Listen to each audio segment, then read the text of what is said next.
clawed your way back against Monroe. Tonight you got a fast start and led from start to finish. What was different?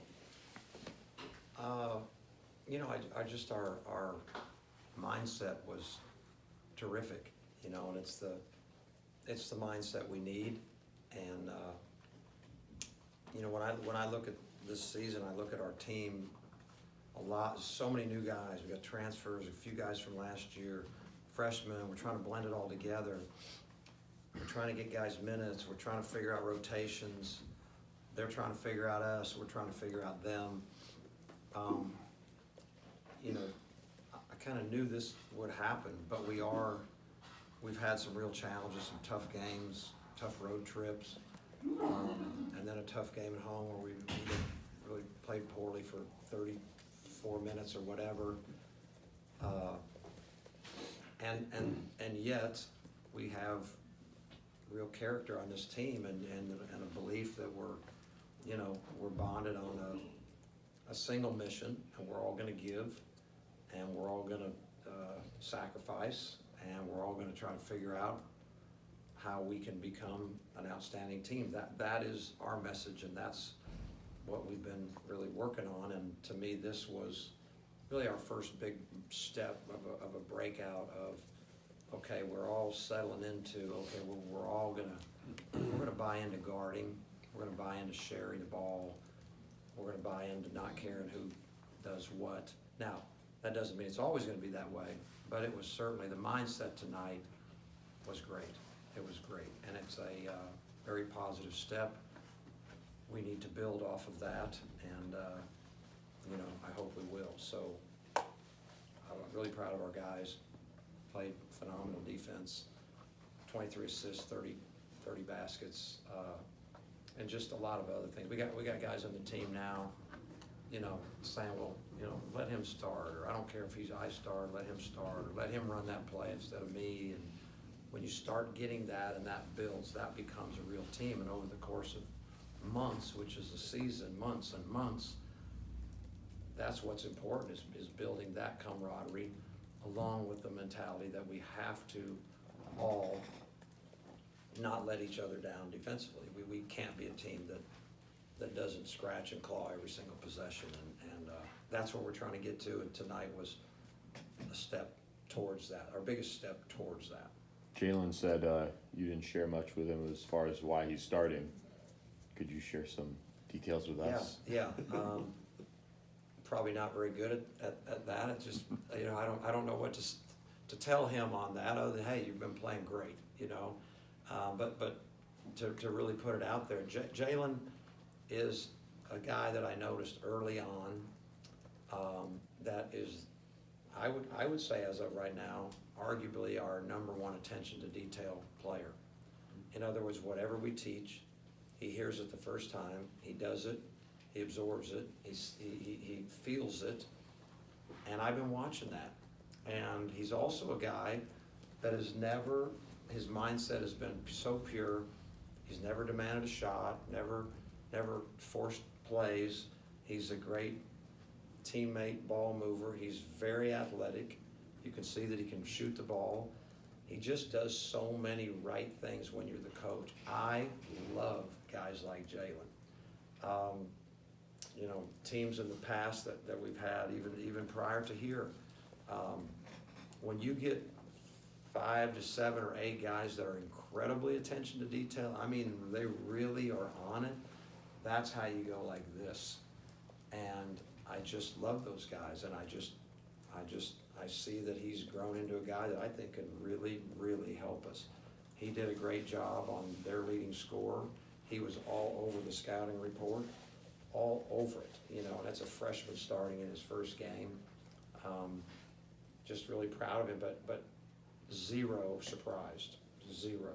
I just have seen it day after day after day. I'm amazed at what he picks up and how much he tries to do exactly what we're teaching. Is this your best game of the year?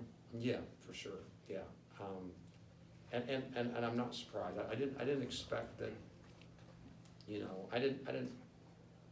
And it doesn't mean we're going to play, of course, great every time, or it's not. But it shows that we can. It shows that we can be what we think we can be, I'm also not surprised at all in the early games that we've had some we played well, and teams that we should play well against, and some others we lost. The Missouri game was, that's a heartbreaking game. We got to lead most of the whole game, and it goes to overtime, and Loyola, we have a big lead, and we let that slip away. So, but I'm also not surprised at those things, because those are really quality teams, and we're still a total work in progress. I read an article, I won't say who, but a coaching friend of mine, that he just put it all out there, kind of, and it sounded like, are you talking about our team or your team, where we have all these guys, they deserve to play, and sometimes it's kind of on me.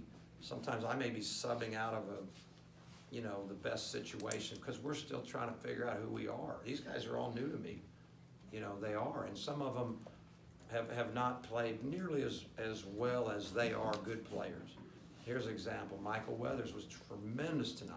Michael Weathers is a talented player. He's been struggling for us, but I've seen him in the past. I know who he is, so he's finding his way within what we do. A lot of these guys have been the go-to guy on their team. Well, everybody can't be a go-to guy. We got to all figure out how to blend together. And I got to figure out a rotation. I got to figure out, a little bit better roles. And it's not something that I don't think a coach can do in 6, 8, 10 games. I think it's going to take a lot more time. But I'm just appreciative of the buy-in that I saw today. Now, can we sustain that? Is that going to be who we are, that we put the biggest premium on giving, which is defending and rebounding and being unselfish? If your giving quotient is really, really high, then, you're usually going to play pretty good. So that's my hope. But we certainly had a lot of guys play really, really, really well, and we played very, very well. I do want to say something else that I just can't, because it's just kind of surreal to me. Lon Kruger was my assistant coach when I was a player many, many years ago at Kansas State, and he was someone very important to me. We spent a lot of time together. We played one-on-one basketball and tennis and ping pong, and you name it. We were battling each other, and we became very close. And then he gave me my start in college basketball. My first year out of college, I was an institutional stockbroker in Beverly Hills, believe it or not. And then I decided to really up my salary, and I became a GA, and I made $100 a month, and I lived in a dorm, and Lon hired me, and that was 38 or whatever years ago. So not only was he somebody important to me, but he gave me my start.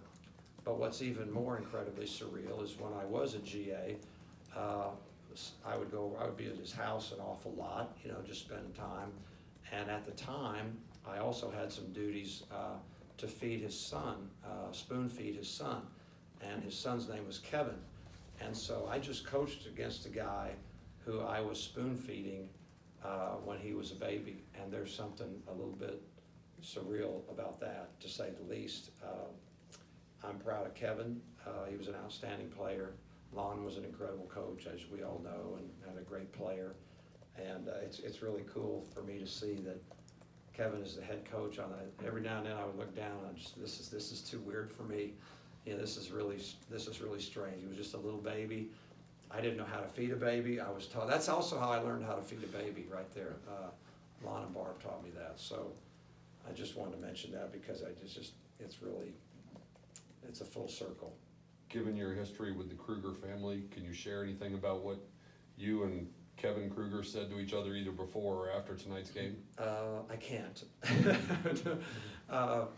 Well, part of it, just talking about his dad, and part of it was, being a first-year head coach. I remember when I was first-year head coach, I think I was 32 or whatever, and the difference between, and I always tell assistants that have never been a head coach, I was a brilliant assistant coach. I really was. I knew everything that we should do, and it's like, how come the head coach doesn't see this? And oh my God, it's so easy. How can you not see this, And then you're the head coach, and you're like, holy cow, there's 40,000 things that he's thinking about. No wonder he didn't.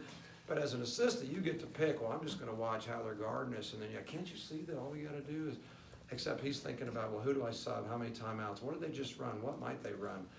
So-and-so just tweaked his ankle, and is he going to come back?